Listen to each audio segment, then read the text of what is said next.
So back in 2001, the 9/11 attacks in the United States brought the power of non-state military groups kind of crashing into the global consciousness.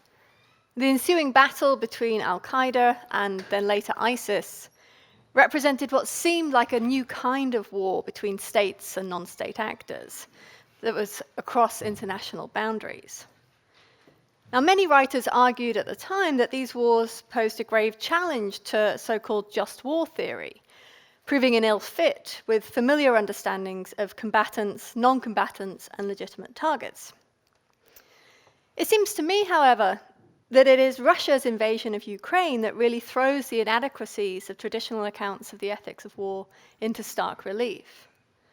The revealed shortcomings are all the more damaging because this is precisely the kind of war on which these traditional accounts of the ethics of war are largely modeled. That is, it's a classic conflict between states fought by land, air, and sea using tanks, missiles, and bullets.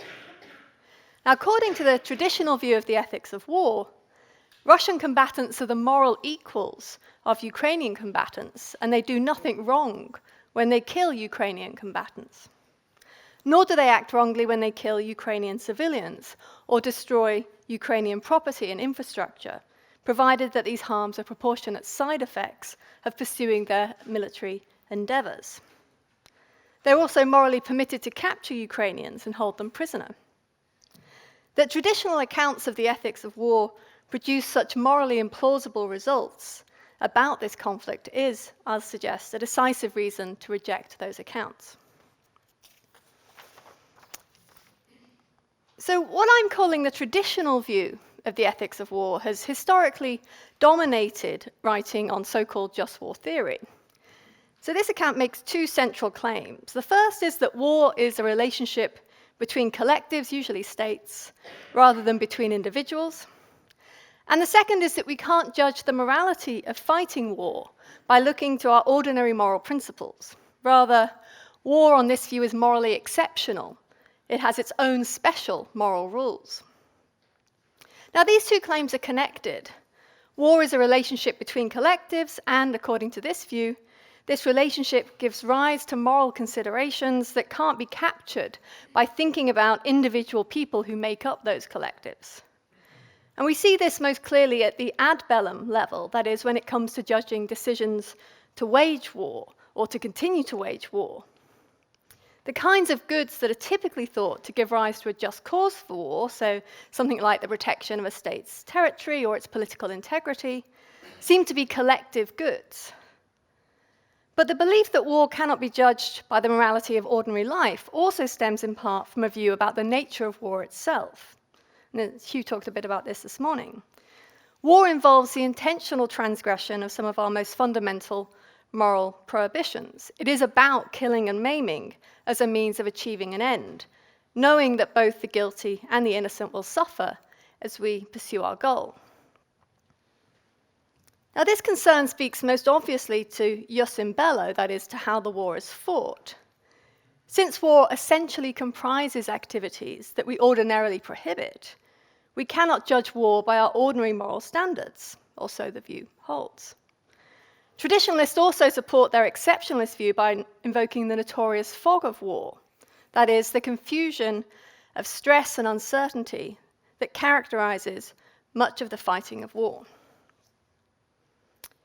The collectivist position has influenced many of the laws of war pertaining to both jus ad bellum and jus in bello. As I suggested earlier, the kinds of good that are standardly recognized as providing a just cause for war are collective state-based goods, namely the defense of political and territorial integrity. And the ad bellum condition of legitimate authority effectively restricts the legal power to declare war to heads of state. Since they have the legal capacity to declare war, states also enjoy certain in bello legal privileges that are not typically afforded to non-state groups. So, for example, consider Russia's unjust invasion of Ukraine. Under international law, Russia can order its combatants to attack Ukrainian combatants, and, provided that they obey the rules of jus in bello, Russian combatants will have legal immunity for the harms that they inflict. This privilege obtains even though Russia is fighting an illegal, unjust war. Russian leaders may be prosecuted for the crime of aggression, but their combatants are not liable to prosecution for fighting in the aggressive war. They have what Christopher Kutz has called an essentially political permission to do violence that's grounded in their membership of the collective, in this case, their state. Now, this permission can, in Kutz's view, make it permissible for them to do things that would normally be impermissible. In serving the collective's will, they act not as individuals, but as agents of the collective. In assessing the morality of their actions, therefore, we must treat them not as individuals, but as agents of the state. Now, over the last 2 decades, the traditionalist approach to war has been subjected to sustained and influential criticism, most notably in the writings of the philosopher Jeff McMahon. Now, many critics advocate a revisionary approach to the ethics of war that we can call reductive individualism. Now, this view is reductivist because it holds that the moral principles that govern the fighting and the declaring of war are just the same moral principles that govern the use of force in ordinary life. And it's individualist because it holds that individuals and not collectives are the proper focus of moral evaluation in war. Now, a central tenet of this view is that states, or indeed any groups that engage in political violence, do not, in fact, enjoy special moral permissions to cause harm simply because they are collectives or their violence is political. For a start, we'd presumably have to limit the sort of collective that gets to sanction the inflicting of harm. So we don't think that the mafia or a group of Manchester United fans or the University Rock Climbing Society should enjoy this kind of power. Collectivists usually suggest that we set this limit by restricting power to groups that are properly organized with political aims that have a reasonable prospect of achieving. But McMahon is skeptical. So I'm going to quote Jeff at length here. The suggestion then is that by organizing themselves politically with internal norms of authority and obedience, individuals can somehow authorize each other to use violence for political reasons, thereby making it permissible for each to do what none would otherwise be permitted to do. This, however, presupposes a form of moral alchemy to which it is difficult to give credence. How can a certain people's establishment of political relations amongst themselves confer on them a right to harm or kill others, when the harming or killing will be impermissible in the absence of the relevant relations? So McMahon's objection, then, is that if individuals are not permitted to pursue a certain goal, then they cannot, simply by deciding to form a group, give themselves license to pursue that goal. What matters for the permissibility of harming in pursuit of a goal is not whether the goal is political, but rather whether the goal is just, and whether its pursuit warrants inflicting harm on people. Political goals can be deeply immoral, so ethnic cleansing, for example, and the mere fact that some people decide to form a group to pursue such goals cannot make it permissible to pursue them. If, in contrast, a goal is just, then it is its justness, and not its being political or being pursued by a particular sort of group, that's going to make it permissible to pursue it. So what of the other arguments for exceptionalism? That the activities of war are alien or impermissible within ordinary life, and the so-called fog of war. Neither strikes me as very compelling. What an ordinary life looks like, and hence what is alien to it, depends largely on where you live. The many parts of the world in which violence is a routine part of everyday life straightforwardly falsify the idea that large-scale violence is something that takes place only within war. So, for example, the Philippines Commission on Human Rights estimates that between 2016 and 2018, 27,000 people were killed as part of the country's campaign against drugs. There are many places in which, in ordinary life, everyday life, killings and mutilations go uninvestigated and unpunished. There's no reliable law enforcement. All law enforcement officers are themselves perpetrating these wrongs, and there's no functioning judiciary or political system to which citizens can appeal to protect their fundamental interests. When we turn our attention away from the wealthy parts of the West towards these places, we see that there is no sharp distinction between the violence of war and ordinary life. There is rather a spectrum of violence in everyday life. Many people live their entire lives against a backdrop of prolonged civil conflict and violent crime, with little or no recourse to the law or protection from their state. Since the view that violence is alien to ordinary life is false, it cannot vindicate the exceptionalist view that there are radically different permissions to do harm within war and without. Now, of course, we might respond, but these harms are impermissible. The moral oddity of war is not so much that violence is alien to ordinary life, but rather that those morally impermissible harms can become morally permissible when they're imposed by soldiers fighting for their country. But of course, it's just false that killing and maiming are impermissible outside of war. It can be morally permissible and sometimes morally required to kill or maim outside of war, most obviously when one acts in self-defense or the defense of others. It's also implausible that a morally permissible killing can be rendered permissible merely by being ordered by a state or a military commander. What of the notorious fog of war? This argument also fails to vindicate the exceptionalist view, for at least two reasons. First, not all wartime actions take place within such a fog. It's certainly true that many decisions in war and actions that are performed as a result take place under conditions of physical and emotional duress, within short time frames and with high stakes. But not all wartime decisions or actions are like this.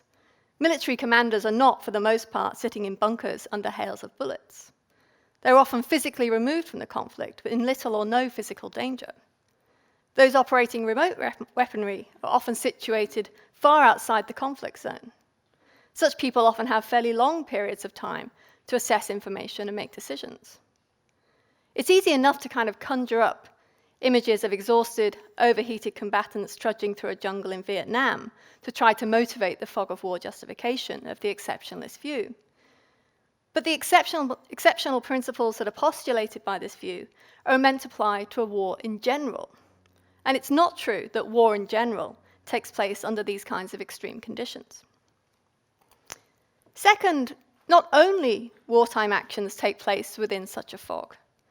There are various non-wartime scenarios that also give rise to the kinds of conditions that are described by the fog of war. For example, those enacting rescues in the aftermath of natural disasters or major incidents, or trying to manage outbreaks of serious disease, typically operate in stressful, dangerous conditions with high degrees of uncertainty. So think, for example, of the aftermath of Hurricane Katrina in New Orleans and attempts to curb the Ebola outbreak in West Africa in 2014. Rescue workers and medics have to make life or death decisions with limited time and information. They must distribute scarce resources, prioritize some lives over others, and sometimes condemn some people to death in order that others might be saved. Police officers, too, sometimes have to decide, in short time frames on the basis of imperfect information, whether to intentionally kill or injure a person, realizing that their failure to do so might expose others to unjustified harm. In 2001, the United States government had to decide whether to shoot down passenger planes that they believed to have been hijacked by terrorists, knowing that this would kill everyone on board, but that the death toll would be far higher if the planes were allowed to hit their targets. Now, of course, one might be tempted to insist here that the US were at war as soon as the first tower of the World Trade Center was struck. But the more plausible view is surely that whether the US happened to be in a state that we might describe as war is irrelevant to what they should have done. It's bizarre to think that Dick Cheney, charged with making that decision, was obliged to first decide whether the US was at war before he could know what he ought to do about the hijacked planes. If shooting down the planes would be permissible within war, then it's permissible outside of war for precisely the same justifying reasons. So the examples just given show that there's a wide range of circumstances in which people must make difficult life and death decisions in times of considerable stress. And we surely believe that our moral principles, our ordinary run-of-the-mill moral principles, can and should guide our deliberations in these cases. A surgeon faced with a decision about which of two earthquake victims to treat first, for example, ought to consider how quickly and how likely each is to die without treatment, how likely each is to survive the surgery, the amount of resources that each operation will require, and so on. To engage in this kind of moral reasoning is not to postulate some special moral principles for emergency medicine. It's just to apply general moral principles to a particular case. It would, after all, be very odd if morality applied only to the easy decisions that we might have to make, failing to provide guidance when we face genuinely difficult choices. Now, the exceptionalist picture, in contrast, commits us to a view of morality where our moral principles change depending on whether an activity is part of some broader set of activities that we call war. On this view, whether Cheney was permitted to order the shooting down of the planes on 9/11 really might turn on whether or not the United States was at war. On the traditional view, it's more likely that Cheney was justified in ordering the shooting if the United States was at war, because the traditional view holds that effectively the rules on killing are relaxed during war. But it's hard to see how that can be true, because it's hard to see how being at war could make a difference to whether the passengers' rights would be violated by shooting down the plane. Given that the passengers would also be killed if terrorists crash the plane, and this would result in higher casualties than shooting down the plane, what seems to matter for Cheney's decision is just how likely it was that the plane had been hijacked. And that's true irrespective of whether or not the United States was at war. It's also worth noting that the exceptionalist picture does hold, although the exceptionalist picture does hold that special moral principles obtain in war, it's not a sort of sweeping claim, so that it's not as though they think that moral principles change across the board. Rather, much of traditional just war theory endorses very familiar moral principles about, for example, the moral significance of the distinction between doing and allowing harm. So it's not a special fact about war that it matters morally whether one causes or allows harm. Rather, this distinction matters in war because it matters in general, just as things like authority and consent and responsibility and aggregation matter in war insofar as they matter in general. So the exceptionalist picture is even more peculiar than we might suppose. Rather than endorsing a wholesale shift of moral principles once we enter a state of war, it endorses a kind of hybrid view, where many of our moral principles remain as they always are, and other principles vanish to be replaced by other novel principles.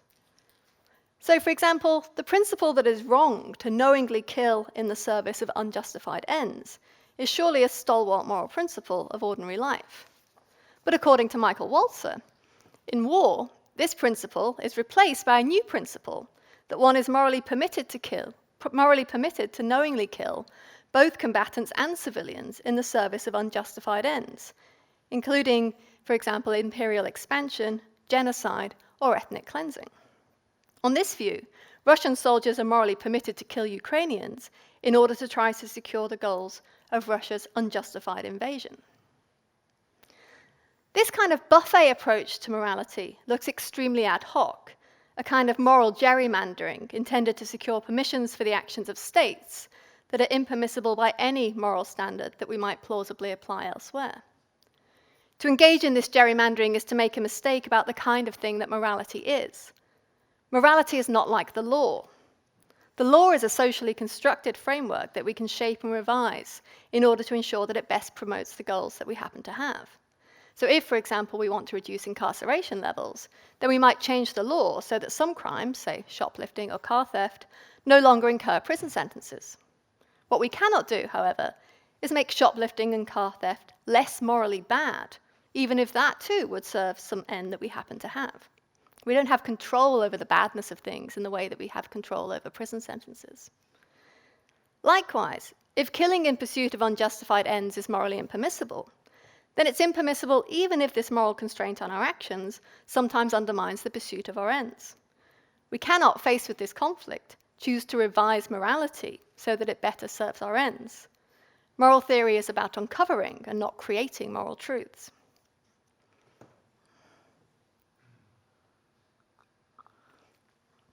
So I think a more plausible and frankly rather easier view is the reductivist view that holds that morality is, as McMahon puts it, all of a piece, meaning that our moral principles stay the same irrespective of whether we're waging war or not. Now, according to this reductivist view of the ethics of war, the same moral principles govern our actions across the board. That is, the facts that make, say, a killing permissible are the same whether one kills as part of a war, or part of, say, an isolated drone strike, or in self-defense, or in defense of others, or as part of a police operation, and so on. One advantage of the reductivist view is that it avoids a significant problem that dogs the traditional exceptionalist accounts, namely the problem of identifying whether or not a given conflict counts as a war. So Jonathan Parry calls this the demarcation problem of the traditional view. Because traditionalists believe that special moral principles apply during a war, it's of course crucial for traditionalists that they be able to identify whether or not something is a war, since only then will they know which moral principles apply. But it's both hard to know how we draw the boundaries of war and to see how we would do so in a way that vindicates the kind of moral shift that the traditionalists advocate.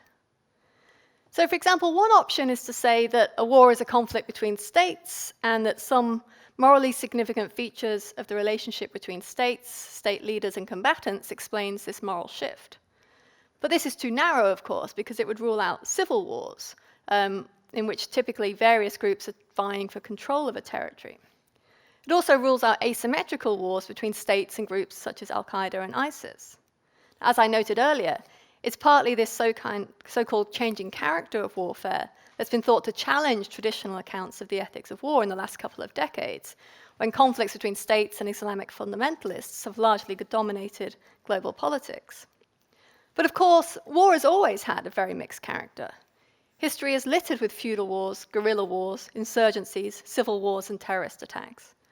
War has never been the merely straightforward conflict between states that forms the backdrop of the traditional exceptionalist picture.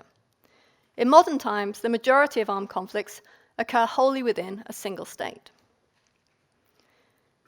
This difficulty of demarcating war preoccupies other work on war and technology, such as the burgeoning literature on the ethics of drone warfare.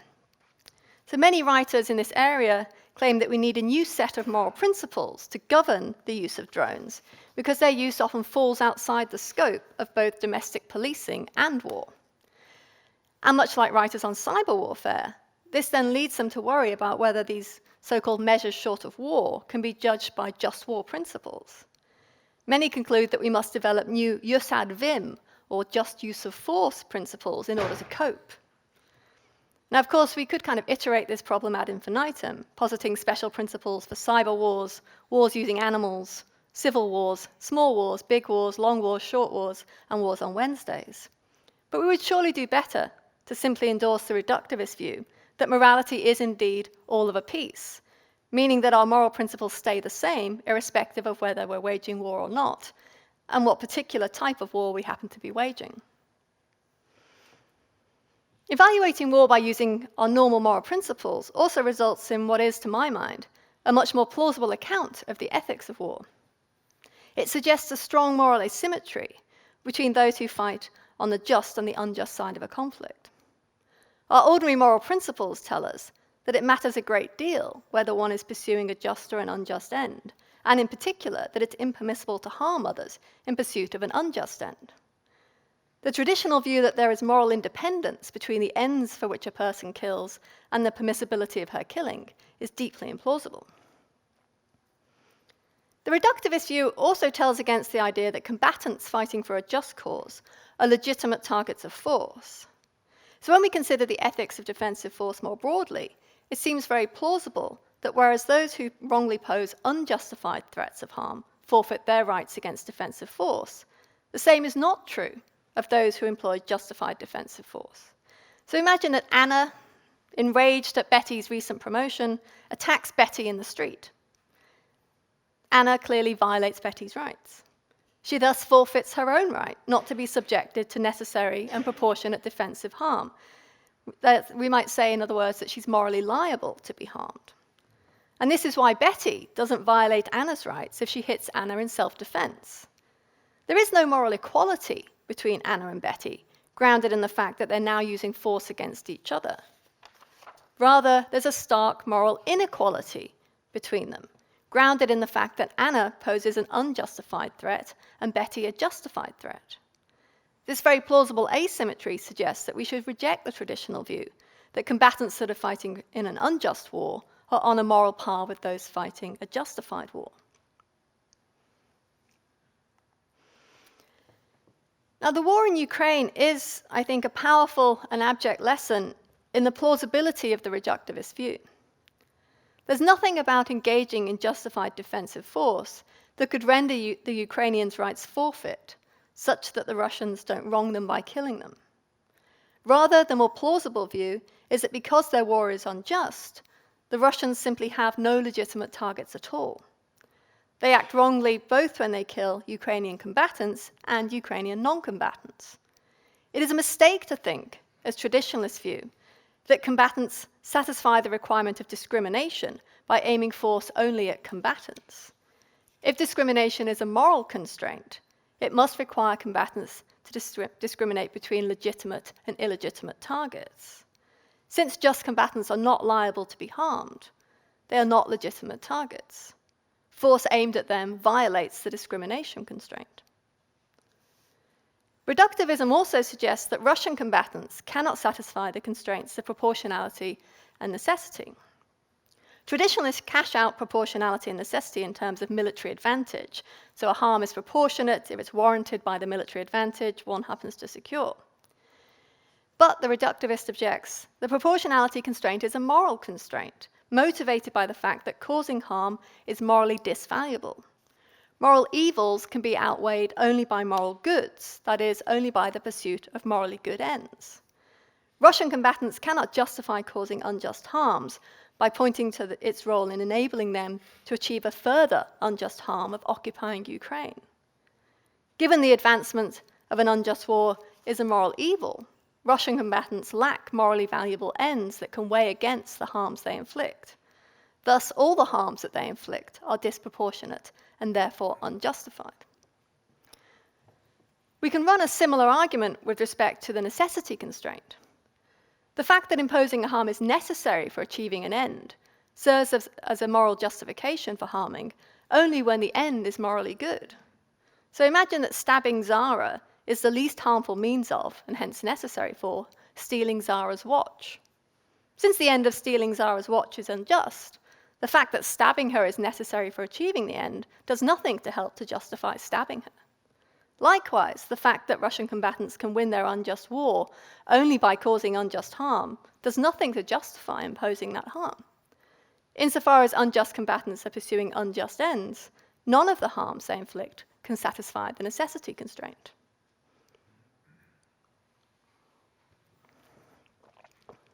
Indeed, in my view, we should go further than saying that it is wrong to kill both Ukrainian combatants and Ukrainian civilians. We should endorse the view that killing Ukrainian combatants is at least as morally bad as killing Ukrainian civilians. So this goes against the received view of killing in war, which nearly always singles out the killing of civilians as especially morally bad. But why would this be true if all the killings are unjustified? After all, we've watched as Ukrainian civilians have either volunteered or been conscripted into the Ukrainian army. It's very hard to believe that targeting these people is either not wrong at all or morally better than targeting someone who has not enlisted. So to be clear, my claim here isn't that Ukraine is a special case where the usual significance of the combatant-civilian distinction doesn't apply. All armed forces are made up of people who have rights against harm, and they don't lose those rights by engaging in justified defensive actions. And that's as true for regular combatants as it is for conscripts and other irregular fighters. News reports and political discussions often emphasize the defenselessness or the vulnerability of civilians as a means of underscoring the badness of civilian killings, whether intentional or not. Some philosophers also point to these ideas to motivate the thought that killing, or at least targeting civilians, is morally worse than killing combatants. But this doesn't seem very persuasive.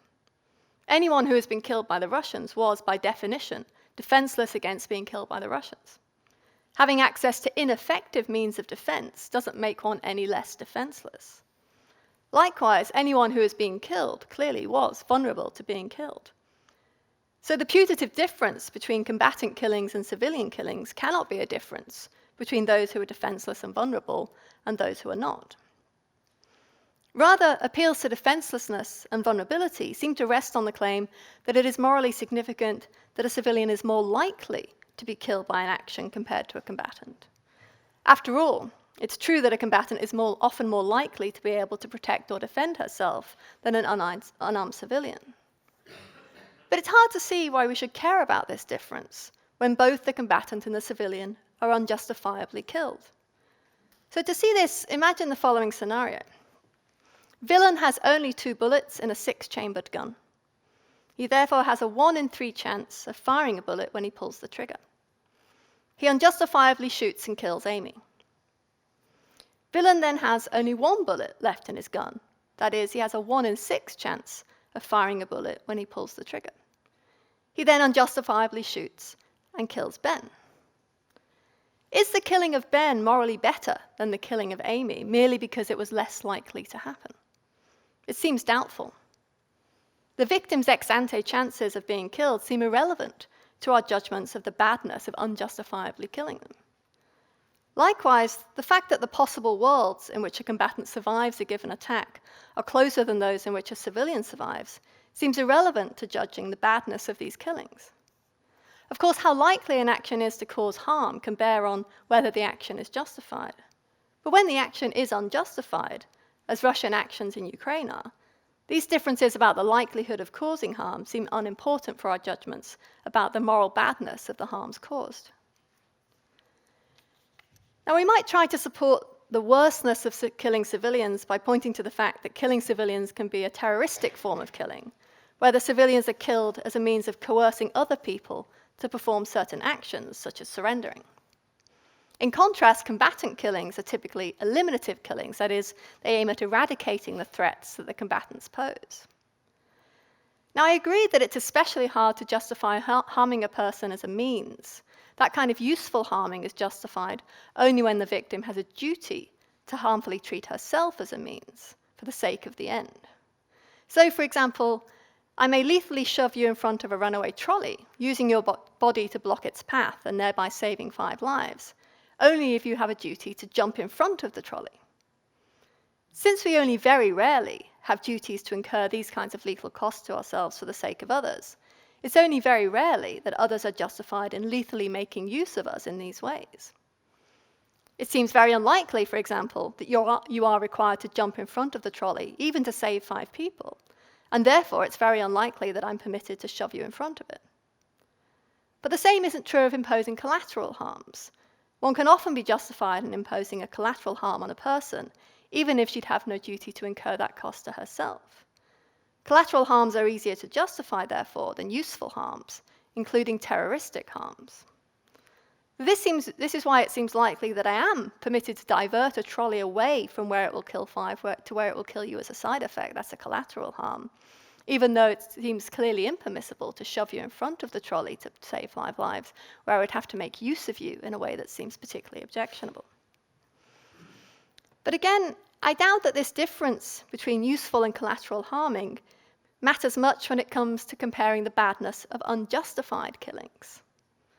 The fact that it would have been comparatively easy to justify collaterally killing a person doesn't make collaterally killing her any morally better when she's killed for no good reason at all. This is why, for example, a person may plausibly use as much defensive force against an attacker who will otherwise unjustifiably collaterally kill her, as she may use against an attacker who will otherwise unjustifiably usefully kill her. Moreover, even if this difference is morally significant in the context of comparing unjustified killings, it will not support the worseness of civilian killings in general, but rather only the worseness of terroristically killing civilians. And yet the popular view condemns killing civilians in general, rather than just condemning the particular subset of civilian killings that are terroristic. So even if we thought there was something in this difference between useful and collateral killings, even when all the killings are wrong, that's still not going to get us the general principle that it's worse to kill civilians, because lots of civilians are not killed usefully. Another reason why people tend to believe that it's especially bad to kill civilians is that they believe that civilians are, at least for the most part, harmless. That is, they're not threatening the enemy forces. It's probably this that explains why civilians are often described as innocent. After all, such a label can hardly be intended to describe the contents of their characters. But this isn't very compelling as an explanation of the asymmetry between civilian killings and combatant killings, when the combatants don't act wrongly by threatening enemy forces, as is the case when Ukrainian combatants threaten Russian soldiers. The Ukrainian combatants might threaten harm, but they're no less morally innocent than their civilian counterparts, because the threats that they pose are not wrongful threats, but justified. Moreover, the fact that Ukrainian combatants are threatening Russian forces is one reason why killing members of the Ukrainian armed forces is at least sometimes morally worse than killing civilians. Killing Ukrainian combatants weakens the Ukrainian army and makes the Russians' war more likely to succeed. This means that killing Ukrainian combatants is not only an injustice in its own right, but also a means to a further very grave injustice. So nothing that I've said here will be news to philosophers who work on the ethics of war, nor indeed, I think, to anyone who's even roughly familiar with the shape of the debate over the last 20-odd years. And this is striking. Hardly any scholars in this area endorse the traditional view of the ethics of war that holds, for example, that combatants are always legitimate targets and that therefore Russian combatants are morally permitted to kill Ukrainian combatants. Philosophy is, of course, famous for the slow burn, but it's hard to think of many areas of public life in which the public and political discourse is dominated by a view that is almost universally rejected by experts in the field. Many philosophers also reject the view that killing justified combatants is morally better than killing civilians. The war in Ukraine is a powerful illustration of why they do so, and why we should stop emphasizing the combatant-non-combatant distinction in describing the killing of Ukrainians. Of course, we want to condemn the killing of civilians, but doing so by emphasizing that the victims are civilians gives a veneer of legitimacy to the killing of combatants, implying that they, at least, are legitimate targets.